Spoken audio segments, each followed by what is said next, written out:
मुहद्दिस इब्न जौज़ी रहमतुल्लाह अलैह फरमाते हैं, मेरे शहर का एक मालदार शख्स था तो एक बड़ी नागन खरीद के लाया।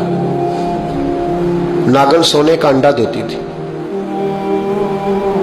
थी नागन, और अंडा सोने का अंडा देती थी।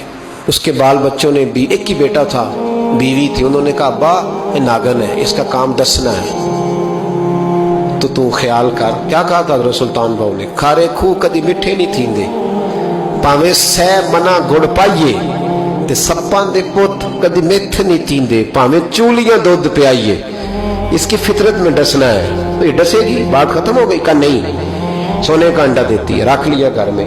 बकरी रखी हुई थी, पालतू बकरी, बकरी को नागर ने डस लिया, बकरी तड़प के मर गई।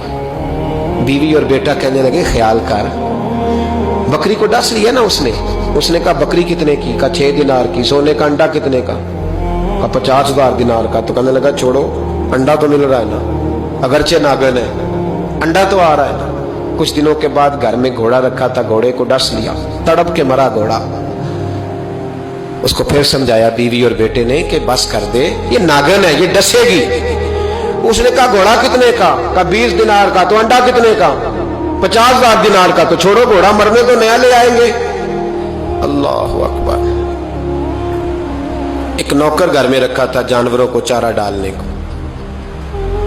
अचानक उसने चारा जो उठाया तो अंदर वो नागन बैठी थी।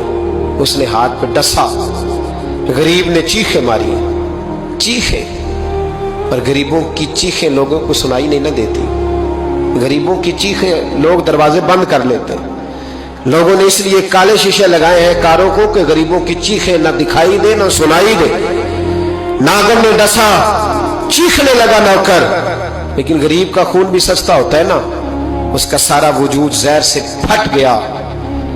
लेकिन मालिक को तरस न आया, कहने लगा नया मुलाजम आ जाएगा। अब बीवी और बेटे ने पैरों में बैठ के समझाया कि बस कर दे, इसको छोड़ दे कहीं या मार डाल, ये नागन है।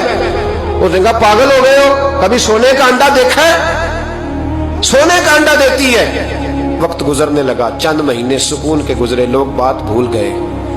एक दिन सवेरे सवेरे कमरे से मां के रोने की आवाज आई, और जब अम्मा चीखी, खामन दौड़ा तो कहने लगी ले तेरे सोने के अंडे बच गए। और वो देख मेरे बेटे को डस के बिस्तर से उतर गई है। वो देख मेरा इकलौता बेटा।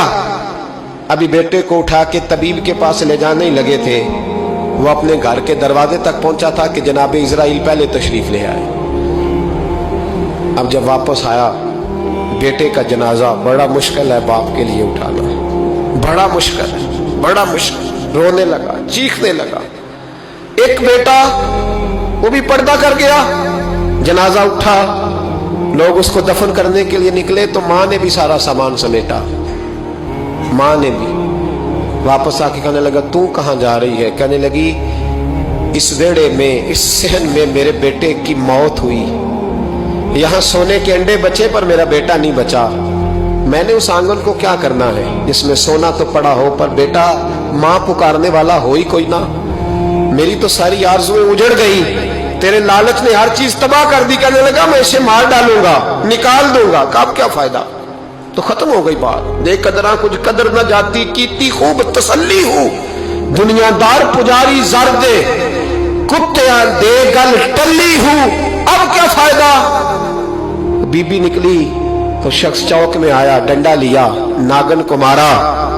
और इब्न जौज़ी फरमाते हैं वो पागलों की जिंदगी बसर करता था।